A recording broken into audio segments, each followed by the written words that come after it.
Hello and welcome to this episode of the Burns Guide. Today we'll be looking at the political polemic, the author's earnest cry and prayer. First we'll read the poem, then break it down into its craft, context and resonance. If you enjoy the video, please like, share and subscribe, and if you'd like updates, follow the Burns Guide on Twitter. Ye Irish lords, ye knights and squires, wha represent our bruchs and shires, and doucely manage your affairs in Parliament, to you a simple bardie's prayers are humbly sent. Alas, my rowpit muse is hearse, your honour's hearts with grief 'twould pierce, to see her sitting on her earse low i' the dust, and screeching out prosaic verse and like to brust. Tell them wha hae the chief direction, Scotland and me's in great affliction, ersin they laid that cursed restriction on aqua vitae, and rouse them up to strong conviction and move their pity. Stand forth and tell yon premier youth the honest, open, naked truth. Tell him o' mine and Scotland's druth, his servants humble. The muckle deevil blaw you sooth if ye dissemble. Does ony great man glunch and gloom? Speak out and never fash your thumb. Let posts and pensions sink or swoon with them wha grant them. If honestly they canna come, far better want them. In gathering votes you warna slack, now stand as tichly by your tack, ne'er claw your lug and fid your back and hum and haw, but raise your arm and tell your crack before them all. Paint Scotland, greeting our thistle, her much can stoop as tombs a whistle, and damned excisemen in a bustle, seizing a stell, triumphant, crushing it like a mussel or lampet shell. Then on the tither hand present her a blackguard smuggler, rich behind her, and cheek for chow a chuffy vintner, colleague and join, picking her pouch as bare as winter of all kind coin. Is there that bears the name of Scot, but feels his heart's blood rising hot to see his poor old mither's pot thus dung in staves, and plundered o'er hindmost groat by gallows knaves? Alas, I'm but a nameless wicht, trod in the mire out of sicht, but could I like Montgomery's ficht, or gab like Boswell, there's some sark necks I would draw ticht, and tie some hose well. God bless your honours, can ye see it? The kind old canty carlin greet, and no get warmly to your feet, and gar them hear it, and tell them wi' a patriot heat ye winna bear it. Some of ye nicely ken the laws, to round the period, and pause, and with rhetoric clause on clause to mak harangues, then echo through St. Stephen's was auld Scotland's rangs. Dempster, a true blue Scot as Warren, the eighth did test and chase Kilkerran, and that glibgab at Heelan Barn the Laird of Graham, and Ain, a chap that's damned auld Farrand and das his name. Erskine, a spunky Norland Billy, True Campbell's Frederick and Ely, and Livingston the bald Sir Willie, and mony others, whom old Demosthenes or Tully micht own for brothers. Thee Sodger Hugh, my watchman stent it, if Bardie's error represent it. I ken that if your sword were wanted you'd lend a hand, but when there's aught to say anent it, you're at a stand. Arouse, my boys, exert your mettle, to get old Scotland back her kettle, or faith, I'll wad my new pluch petal, you'll see it o'er lang, she'll teach ye, wi' a reeking whittle, another sang. This while she's been in crankest mood, her lost militia fired her blood, deal na they never mair do good played her that plisky, and now she's like to run redwood aboot her whisky. And Lord, if aince they pit her tilt, her tartan petticoat she'll kilt, and dirk and pistol at her belt she'll tack the streets, and run her whittle to the hilt o' the first she meets. For God's sake, sirs, then speak her fair, and strake her canny with the hair, and to the muckle house repair wi' instant speed, and strive wi' all your wit and lair to get remede. Yon ill-tongued tinkler, Charlie Fox, may taunt you wi' his jeers and mocks, but gie him it het, my hearty cocks, e'en cow the caddy, and send him to his dicing box and sporting lady. Tell yon guid blood o' old Beconics, I'll be his debt twam ashland bonnets, and drink his health in old Nance Stinnock's 9 times a week, if he some scheme, like tea and winnocks, would kindly seek. Could he some commutation broach, I'll pledge my aith in good braid Scotch. He needna fear their foul reproach, nor erudition, yon mixty matchty queer hotchpotch, the coalition. Old Scotland has a rockle tongue, she's just a devil wi' a rung, and if she promise all their young to tak their pert, though by the neck she should be strung, she'll no desert. And now ye chosen 45, may still your mither's heart support ye. Then, though a minister grow dorty and kick your place, you'll snap your fingers, poor and hearty, before his face. God bless your honours, all your days, wi' soups o' kale and brats o' clays, in spite o' all the thievish cays that haunt St. Jamie's, your humble bardie sings and prays, while Rab his name is. Let half-starved slaves, in warmer skies, see future wines rich clustering rise. Their lot old Scotland ne'er envies, but blithe and frisky, she eyes her free-born martial boys tak aff their whisky. What though their Phoebus kinder warms, while fragrance blooms and beauty charms, when wretches range and famished swarms the scented groves, or hounded forth dishonour arms in hungry droves. Their guns a burden on their shouther, that down abide the stink o' pouther.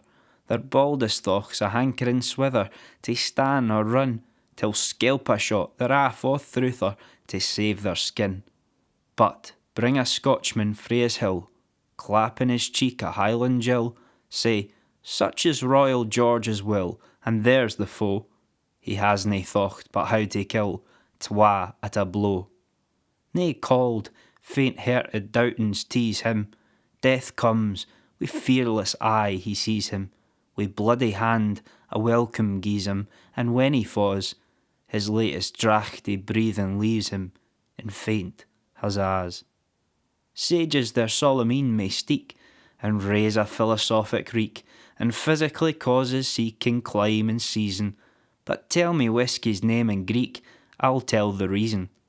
Scotland, my all-respected mother, the whiles you moistify your leather, till when you speak it aiblins blether, yet deal mak matter, freedom and whisky gang thegither, tak aff your witter. The poem is written, like so many Burns poems, in the standard Habbie form. The comedy of the poem stems from the fact that Burns, the lowly farmer, admonishes his superiors. Hiding behind this comedic tone, Burns voices genuine critique of the parliamentarians and Scotland's political representation. As the old aphorism states, never a truer word spoken in jest. The poem opens addressing the Irish lords, knights and squires in Parliament who represent Scottish constituencies. This is the first of many issues with Scotland's political representation Burns hints at in the poem. The fact that the sons of Irish lords, but not their Scottish counterparts, could sit in the House of Commons. We're told they doucely managed the affairs of Scotland. The word means prudently, but the subtext implies timidity on the part of the MPs. Burns' self-degrading stance then takes centre stage, a humble bardie addressing his superiors. His muse is rowpit, hearse and screeking prosaic verse so poor it has become prose-like. A want of whisky has Burns coming up short of inspiration, and his muse is so defeated she is about to burst from screeching, her arse in the dust. Burns is telling us, again self-degradingly, that this poem is not high art, but what it lacks in style, it makes up for in passion and emotion. He asks them to pass on a message to those that have the chief direction, those that hold sway, in other words, the English MPs. The implication that the Scots are so few in Parliament they cannot truly influence decision-making. We are told Scotland is afflicted by a restriction of aqua vitae, the water of life, otherwise known as whisky. Tellingly, he implores them to seek pity on Scotland, emphasised at the end of the stanza.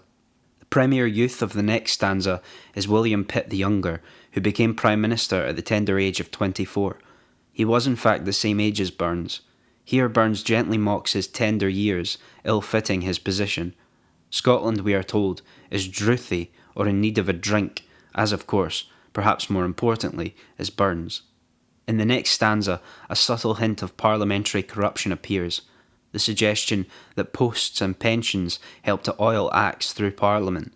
Burns says if MPs won't fight for this cause honestly, we're better off without their presence in Parliament. Burns urges them next to exhibit the same passion they showed in gathering votes. He hints at the passivity and indifference of the MPs to achieve anything in the interests of their constituents, fidgeting, humming and hawing. He implores them to depict Scotland as a woman crying over the thistle, the national flower, with a pint glass that's empty, an exciseman or taxman bustling around her, seizing a whisky still and crushing it like a shell. Behind her, a smuggler, in cahoots with a fat wine merchant, stealing from her purse, leaving it as bare as winter. The idea that the national drink is suffering from foreign and often smuggled imports of brandy, an idea explored in the Robert Ferguson poem A Drink-a-Clog. Burns asks if any Scot can hear of such an image and not become furious at the thought of his poor old mother's pot bashed into pieces by criminals. He reminds us, ironically, that he is nobody to be lecturing his superiors. He evokes Ayrshire heroes Hugh Montgomery and James Boswell. If he had Montgomery's fighting prowess, he would take to violence, drawing shirt necks tight. The first indication of violence in the poem, but not the last.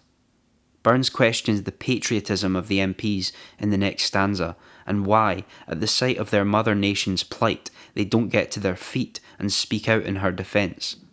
It is not for a lack of ability, we are told. Then we must only assume it is from a lack of will. After all, they are good orators and students of rhetoric. Burns calls for them to echo Scotland's will through the walls of St. Stephen's Chapel, where Parliament met at the time inside Westminster. Burns lists the MPs capable of delivering Scotland from her distress. MPs who, he claims, the great classical orators Demosthenes or Marcus Tullius Cicero would see as their equals. This sycophantic hyperbole provides another source of humour in the poem. The next verse was omitted by Burns and never printed in his lifetime. He must have felt that the powerful Ayrshire magnate and MP, Hugh Montgomery, would have taken offence at the joke about his speech impediment. Burns tries to rouse them from their supposed indifference with a series of exclamations in the next stanza. He wagers, still playing the part of the humble bardie, his new plough spade, that if they remain inactive, Scotland will take up a reeking whittle, a smoking dagger, the first direct threat in the poem. We're told Scotland will teach them another sang. Here sang, or song, carries a connotation to the signing of the Act of Union by the Chancellor of Scotland. The Act of Union brought together the Parliaments of Scotland and England to form the United Kingdom some 79 years earlier. Upon signing away Scotland's sovereignty, the Earl of Seafield declared, "There's ain end to an auld sang." This other song Burns refers to is a song of independence. They are reminded of other perceived injustices to Scotland, such as the failure to establish a Scottish militia in the wake of the American Revolutionary Wars. Scotland is about to turn redwood or berserk over this latest injustice regarding her whisky. In the next stanza, she is depicted as donning her martial Highland garb and taking to the streets. Her tartan petticoat and dirk, a Highland dagger, are not insignificant. The prescription of Highland dress had only recently been lifted in 1782. Clearly the threat of Scottish insurrection was thought to be in the past with the Jacobite uprisings, but here Burns suggests, rather graphically, that rebellion could easily be reignited. With his point made, he urges them back in the next stanza to the Muckle Hoose, or Parliament, with instant speed to desperately find a remedy. Charles Fox, the leader of the opposition, Burns tells them, is merely an ill-tongued tinkler or gypsy, more concerned with his dicing box and sporting lady, his gambling and his mistress. They need not be afraid of his hollow jeers and mocks. William Pitt is again referred to, indirectly, through the conjuring of his grandfather's estate in Beconic. Burns comically says he'll owe him 2 Mashlam bonnocks, or bannocks, and drink his health in Nance Tinnock's tavern 9 times a week if he could find a scheme like tea and winnocks. This is a reference to the Commutation Act of 1784, mentioned in the next stanza, where tax on tea was commuted to windows to reduce smuggling and regulate prices of the expensive commodity. Burns pledges that the MPs need not fear the opposition of the Fox North coalition, who he describes as a mixty-matchy hodgepodge. Scotland, with her coarse tongue and fighting spirit, will be loyal to the point of death, whisky permitting. Burns elucidates this point vividly in the postscript. And now ye chosen 5 and 40 helps to satirically underline just how underrepresented Scotland is in Parliament. With national conviction, they wouldn't care a jot if they lost their seat in Parliament, as their mother nation's heart would support them, Burns argues.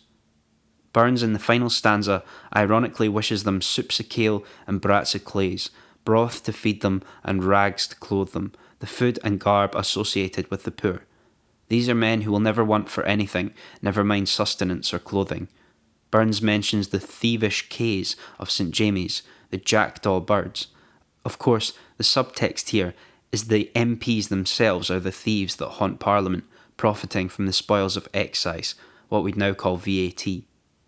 Moving into the postscript, Burns makes a too Haggis-esque slight at foreign nations and their pretentious wines. Scotland's soldiers are proudly bred on whisky, we are told. Phoebus Apollo, the Greek god of the sun, may warm foreign lands more kindly, but the beauty and fragrance of their pastures counts for nothing when they offer forth soldiers that are armed with dishonour, Burns says. Their guns are a burden on their shoulder. They hate the stench of gunpowder, and as soon as they hear a gunshot, they run away like crazed cowards. In contrast, the Scot. Burns informs us that when brought down from his hill, provided with a gill, a quarter pint of whisky, all you'll have to do is mention the name of King George, and suddenly his thoughts turn to murdering 2 men with each shot. On the surface, this stanza reads as an unflinching loyalty to King George, but it can also be read as a staunch Jacobite verse, the mere evocation of the Hanoverian monarch turning Scots into homicidal maniacs. The whisky-consumed Scot is fearless.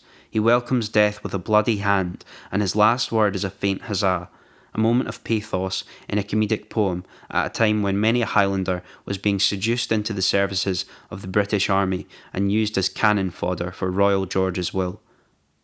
The Enlightenment concept of climate and environment breeding national character is assessed in the next stanza. Burns asks these philosophers the Greek for whisky, which is, of course, the real reason why Scots are courageous, he ironically suggests. In the final stanza, Burns depicts Scotland not as the martial warrior, but as the old mother once more. She is now so inebriated, she pisses herself, and Burns comically concludes that whisky and freedom gang together, leaving us wondering what kind of freedom goes hand in hand with whisky: cultural freedom, political freedom, national freedom, or the freedom to metaphorically piss yourself and die for a king in a foreign land. In this poem, Burns uses whisky as a vehicle to open a thinly veiled conversation about Scotland and her politics, a sober reflection on an intoxicated state. Whisky has been produced for many centuries in Scotland and was seen largely as a basic and necessary commodity. For many Highlanders, the income from whisky production was an essential part of the economy during the winter months, made from the poorer crop from their harvest, and some even paid their rents directly in whisky. By the 1770s, malt whisky was a popular drink across Scotland. The late 18th century saw a glut of changes for the whisky industry during a period of huge industrialisation in lowland Scotland. The British state was keen to stamp down on illicit whisky distilleries and smuggling rife across the nation. By concentrating production, they believed they could collect taxation with greater ease. A contemporary commentator in 1779 claimed that Edinburgh was known to have 8 legal distilleries, while there were at least 400 illegal distilleries. While these figures are most likely a drastic exaggeration, illicit whisky production was commonplace. A government committee the same year found that only 1/3 of excise duties were being collected on spirits. Various measures were put in place to more effectively collect taxation and stamp down on the illegal trade. Bad harvests often led to food shortages, and the government in response limited private production to just 2-gallon stills in 1779, and then banned private distillation altogether in 1781. The following year, over 1,000 illegal stills were confiscated in the Highlands, but a further 20,000 were believed to be in operation. Another famine in 1783 led to a doubling of duty on whisky to 4p per gallon to discourage the use of grain for production. Consumption of spirit dropped by half. What was being manufactured was made from poor quality and allegedly inedible imported grain in ginormous quantities to sell in the English market for rectification into gin. The southern English distillers, who were subject to excise checks, saw the Scottish distillers as having an unfair advantage and pressured Parliament to introduce the same restrictive measures on the Scottish distilleries. The Wash Act was therefore passed in 1784, which for the first time drew a legislative line between the Highlands and Lowlands of Scotland, with different taxation policies on either side, a recognition of the vastly different production methods carried out in the different parts of the country. Production in the Highlands was not carried out in the same large-scale fashion as the Lowland distillers. The whisky was almost exclusively made with malted barley in small stills, with an emphasis on quality. The Wash Act of 1784 legislated that whisky produced in the Highlands had to be made with local barley and had to be consumed locally, although this was very difficult to enforce and smuggling of the high-quality Highland malt persisted. The Wash Act permitted only one still per Highland distillery, and they would be taxed a yearly fee on the still rather than the volume produced. Any fines for violation of these laws would be paid by the landowners of the estate if it wasn't paid by the distillers. In contrast, in the Lowlands, the distillers would be charged 5p per gallon on their fermented wash, the brew from which whisky is distilled. They would be checked regularly by excise officers, as per the insistence of the English competitors lobbying Parliament, and had to give notice if they were wanting to sell their product on the English market. The Wash Act was unpopular, as the Highland landowners did not want to be fined for their tenants' discrepancies in the law, and the constant checks from the excisemen aggravated Lowland manufacturers. The Act also broke the terms of the Act of Union between Scotland and England, with the potential for this to turn into a much greater political issue. It was the Wash Act which occasioned the poem, the author's earnest cry and prayer. The Act was amended in 1785 and in 1786, greatly altering the system of taxation for lowland distillers. They were now taxed in the Highland model, a yearly fee on the capacity of their still, although at a higher rate than their northern neighbours. Robert Burns gives a footnote to an author's earnest cry and prayer, stating that the poem was written before this Act was passed, and gives his grateful thanks for this new piece of legislation. The lowland distillers were incentivised to up production levels, which doubled, and now these huge Scottish distilleries boasted a quarter of the London gin market. The London distillers lobbied Parliament once more, which then passed the Scotch Distillery Act. The bill introduced more duties on exports to England, and many of the lowland distillers would go out of business. They tried to innovate with technological advancements, allowing them to produce whisky at unprecedented levels, but quality suffered. The southern distillers cut costs and priced their competitors out of the London market. Heavier duties and restrictions were imposed on the Scots distillers in 1788, and whisky production collapsed by over 90% in the lowlands of Scotland. Burns's thanks perhaps came a little prematurely. Burns saw whisky as a symbol of Scotland's nationhood and a constant source of inspiration for his poetry. Today, whisky is so closely associated with the nation that the word Scotch is synonymous with whisky all over the world.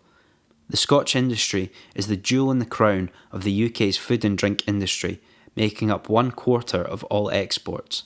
41 bottles are exported annually every single second, and the industry brings in £4 billion every year.